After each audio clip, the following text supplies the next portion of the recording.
So yes, this little $150 camera can get you underwater shots of a mermaid, but you know, it's not always so easy to find a mermaid. So why would you get a camera like this? Well, maybe just for fun, to hang around the pool with your family, or for more serious reasons, like if you're gonna go snorkeling or scuba diving, and you wanna get some nice shots of marine life. But besides underwater and the rain, is it a good camera for everyday use? What kind of shots does it take? How do you use it? Is it hard to use? We're going to answer all those questions if you're a beginner especially. This video will be for you if you're just coming from your phone.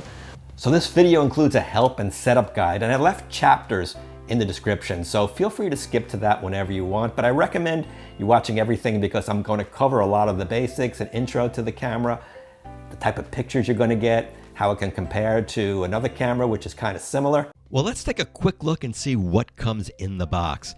In this little cardboard sleeve is the USB cable, and I would recommend using this exact cable to charge the camera or transfer your photos because otherwise it may not work. I did have that happen and I thought something was wrong. Here it is in yellow, but you can also get it in red and blue. There's no like lens cap per se. The rear screen is not quite 3 inches. It's basically plastic, the camera, but it seems pretty well constructed. Now this little tag that's attached gives some of the camera specs. You see it's 16 megapixels. There's also a 4x optical zoom, so you get a pretty decent wide angle. You see the building where the ball falls in Times Square, and you can zoom all the way up. The red button is the shutter button or the movie record button. The camera has a nice built-in flash, which is very convenient because the camera does have a slow aperture, which means it's not great in low light. So you can go from this, and with the flash, it just brightens up the scene nicely. Now you have to rely on this rear screen because there's no viewfinder. The screen is allowed to get wet, just like the camera is, but the screen doesn't rotate or flip. Well, how does the WPZ2 compare to some of the other Kodak cameras, all of which I reviewed? Well, all the way on the left, we have the white FC45. The red is the FC55. Now those cameras are thinner and smaller and take similar type pictures, but don't even think about trying this with those cameras. The larger AZ255 has a really long zoom, about the same money, but no, don't even think about it. No way. So while the camera has a nice rugged, like hard plastic casing, it's still not an action camera. It's rated that it could withstand a fall from about 6 feet, so you wouldn't want to use it like on a motorcycle like you do on a GoPro or in the mud. And no, not that kind of mud. It's weatherproof, it's dustproof, but you don't want to really destroy it, if you know what I mean. You can definitely take it to the beach. You don't have to worry about grains of sand getting into it, but don't bring it to a hot spring. It can't be submerged in very hot water. This isn't the only underwater camera made. This TG7 by OM Systems, which used to be called Olympus, is a very popular model, but it's more expensive. It has some more professional features like a faster lens, meaning it's better in low light. I will be making a review on this camera as well in case you want to get a more expensive, more professional underwater camera. But for now, we're going to go and talk about the Kodak. So I took the camera to the Long Island Aquarium to simulate what a snorkeling adventure might look like and what type of pictures you could expect to get. And here are some samples that I took with the camera. Some of these pictures were taken outside the tank and some were actually submerged in water. You can see there's a little bit of blurring when the fish are moving fast. The camera also does take video, and that comes out very nice. Here the camera was actually underwater as I wanted to really get a shot of the mermaid, and I really like the detail. And you can get some cool sound too. Look at, you can see a lot of detail in the fins and in the water. And actually here's a photo of another mermaid.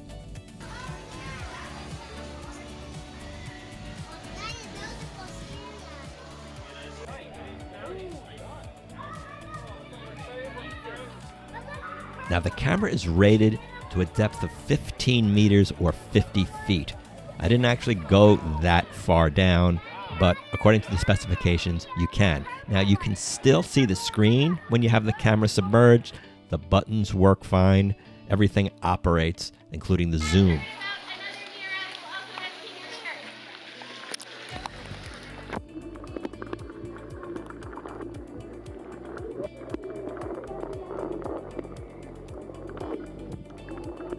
So I just want to report that after I took the camera underwater, it still worked fine after it dried off. All the controls worked. I mean, the camera got wet, that's for sure, but everything worked fine. But of course, I didn't submerge it that deep. Now, I have heard reports about people, especially those that went scuba diving, after like 15, 20 feet, they did report some problems, the buttons freezing. So I'm not sure this is going to be really suited for deep sea type stuff. I think it's more for snorkeling and just a few feet below the surface. If you're getting something out of this, please do me a favor and just do a quick like and subscribe. It really does help the channel. I'm going to be getting into in a moment, talking about the setup. I'm going to teach you how to use the camera, how to get going, especially if you're new to photography, just coming from your phone, how to set it up, how to use the menus, how to use the app. You'll get some nice training on it. And speaking of training, that brings me to the sponsor of this video, a great training platform called Skillshare. Have you ever noticed we're being bombarded with information and from everywhere like YouTube, Facebook, Twitter, but it's often not presented very professionally or organized. Skillshare is a breath of fresh air when it comes to learning and honing your craft, as it offers creative classes taught by amazing world-class creatives like professional illustrators, renowned graphic designers, and successful entrepreneurs. The platform is designed to help you build your creativity into your life by learning directly from real, super talented, and successful entrepreneurs. The fact that Skillshare is the largest online community for creatives should tell you something. I've actually yet to get through the over 8 hours of information contained in Tony Baird's extremely helpful street photography class, which I find immensely useful and inspirational. Topics ranging from light metering to conflict avoidance, I've gleaned much valuable information and suggestions. But whatever your craft may be, whether it's art and illustration, animation, graphic design, productivity, you can be assured it will be taught by experienced professionals who present the material in a clear and concise manner. When I pick up a tip or two from Skillshare, I feel like I'm receiving a gift. And speaking of which, the first 500 people to use my link in the description or scan the QR code will receive a month free trial of Skillshare plus 20% off your first year. Get started today. Now, it's very important you have this camera properly locked if you're going to use it underwater, so I just want to walk you through it. When it's in that position, that lock shows a little red piece on top, that means it's locked. When it's up like this, it's not. Now, the open button also you have to know how to use. Sliding it to the left means you can actually open it. If the camera is unlocked, you need to grab it by the sides, by those little hinges, and gently pull the door up. Not so easy if your eyes aren't great at close distance. Now, inside that door, the camera uses a micro SD card, but it can only be at a maximum of 32 gigs. You got to be careful about that because a lot of the cards now have a bigger capacity. It won't work. So make sure it's 32 gigs or less. The battery is inside. Some other cameras use AA batteries. This battery can be recharged. You don't get a lot of shots on it, so it'd be better if you have more than one with you. You charge it up, and then you'll see a little charging light on the screen, and the camera will make a little sound when it's done charging. So just remember, this camera only works underwater if it's fully locked, or else it's going to break. I showed you before how to unlock it. Now to lock it, make sure you first move that open switch to the right, okay? And then the lock little lever down. You'll see that little red on top. And then just double check it. Try opening it up gently, and you should be locked. Now, taking a look around the camera, you have this little metal clip, and that can be used to attach a little hand strap. Now, up top, this is the microphone section. Try to not have your fingers blocking that, or don't put any tape over it. Otherwise, you're going to get muffled sound.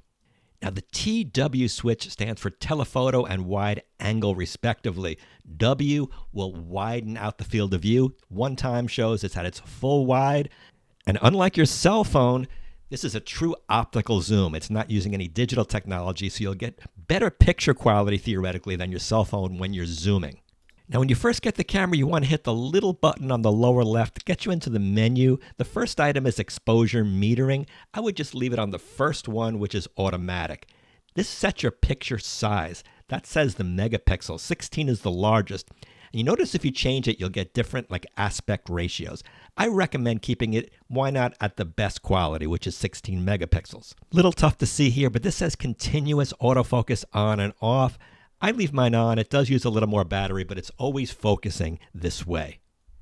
This is the continuous shooting section if you're taking a lot of action and you want to burst. So maybe if you're shooting birds or something like that, you can do that. This is single autofocus. and this is multi-autofocus. If you shoot multi-autofocus, you'll notice when you half press the shutter button, you'll see all these green dots. The camera's like randomly picking what to focus. Personally, I like leaving it on the single, which will just put you at a point right in the center. Half press the shutter button to focus, and then fully press down to take your shot. It's a lot easier. Half press, you'll hear that sound. Hey, that's what a point and shoot is about, right? This is white balance, which you'll normally leave at auto. Now, this section here is like your Instagram filters, vivid, and there's special ones for different countries like Japan and France and Italy. Make sure you use those only in those countries or you'll have a problem. What you just said is one of the most insanely idiotic things I have ever heard. Some of these filters get a little out of control, but black and white is something you really may use to give that old school look, sepia, and some of the other ones are pretty good for sunsets. When you reach the bottom and you hit that grid again, it will get you into another menu. Leave the quality at best. Digital zoom, I leave off because it starts to degrade the picture. You can imprint the date if you want, if you're doing legal work or you're a private eye, and a quick review allows you to see your picture quickly after you shoot it. And those are really the items you have to worry about. The other menu items, I would just leave them alone. You don't have to deal with them. But definitely set your time and date. It won't imprint on the picture, but you'll be able to find your pictures easy on your computer. This flower button on the wheel is a macro button, which means you can focus really close. So when you want to do that, just leave it to on. The flash button is the other important button on the wheel. If you have auto, the camera will decide when to fire the flash, but if you really want to use the flash, leave it in fill flash. It'll always go off when you have it set to that. The other settings, you don't really have to worry about that if you're a beginner. But just realize there's a mode button, and if you are in the full auto mode, which may be okay if you're a beginner, when you hit the flash button and you hit the flower button, you can't activate it. That's because in auto, the camera makes all the decisions.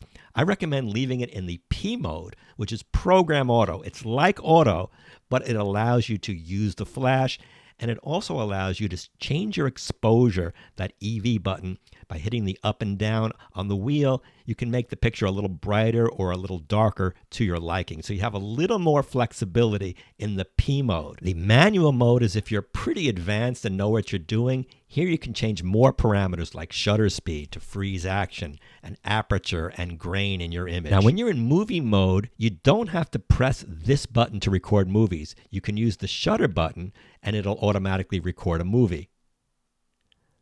Like this. So regardless whether you're in the movie mode or not, that little red button will record a movie. A scene mode gives you a lot of kind of, well, I would just call silly options. I don't really use it. It's designed for being in different circumstances. To me, it's kind of a waste of time. The underwater mode is designed for exactly what it says, but it sort of changes the tint and hue. You can try it to see if you like it. I tend to leave it off. I like the actual real colors of what I'm seeing underwater. Getting back to the rear wheel, self-timer, 2-second, 10-second delay, whichever you prefer. There's also a smile mode to see if you could smile, it'll go off.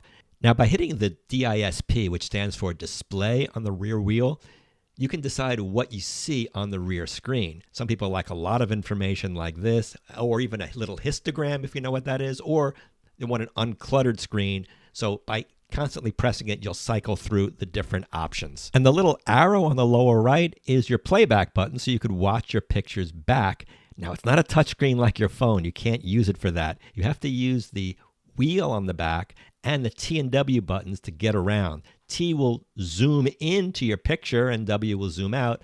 Then you use the wheel to move left and right. It's a little awkward. A touchscreen would be nice, but since it's an underwater camera, I don't think they could do that. And when you turn the camera off, you get a little song.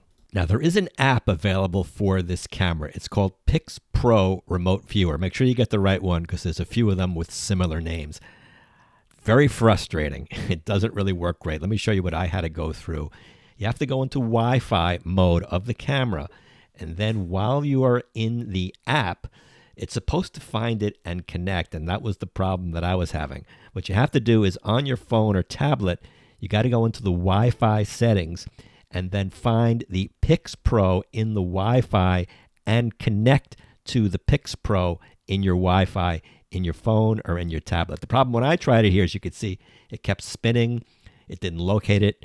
and the cameras and the phone did not communicate. I tried this a few times.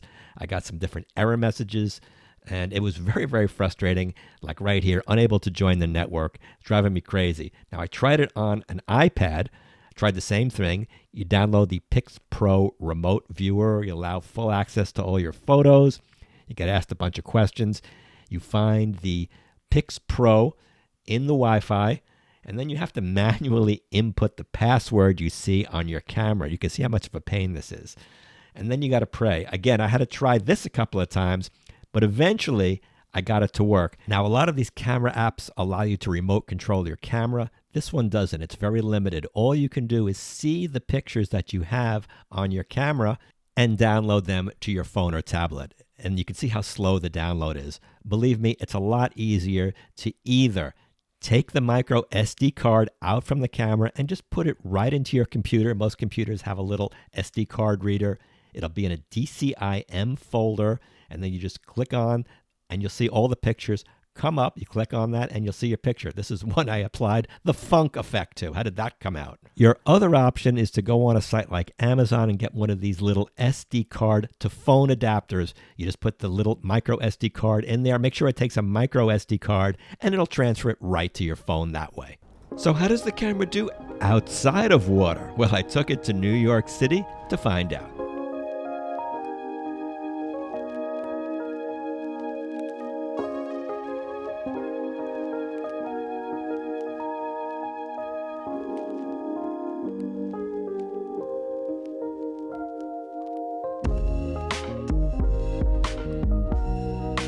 Is this a typo? Do you have to see this exhibit from 11:57 p.m. to midnight? Imagine if you were late. Is she using a camcorder? You've got to be kidding me. Oh, wait, I review those. New York City is full of characters, that's for sure. See what I mean? Here they are in 1080p video from the Kodak. Figure I take this opportunity to shoot some of the really cool Halloween decorations that were around town. This was a pretty interesting one. So I want to show you some scenes in lower light situations. So I took it to the Cradle of Aviation Museum. And of course, here's the mandatory selfie. But inside the museum, they were actually having a vintage gaming expo. It's an interesting museum, but it's lower light. So some of these scenes, I used flash, some I did not. But you can get an idea of how the camera does in lower light. This looked very, very nice. It was really dark. And as long as there's not a lot of motion, the camera can still take some nice pictures indoors. So tell me, I'd like to hear what you think in the comment section. Are you considering the Kodak WPZ2? And would you use it exclusively for underwater or as a general point and shoot camera? It's certainly reasonably priced enough. Thanks so much for watching. See you in the next video.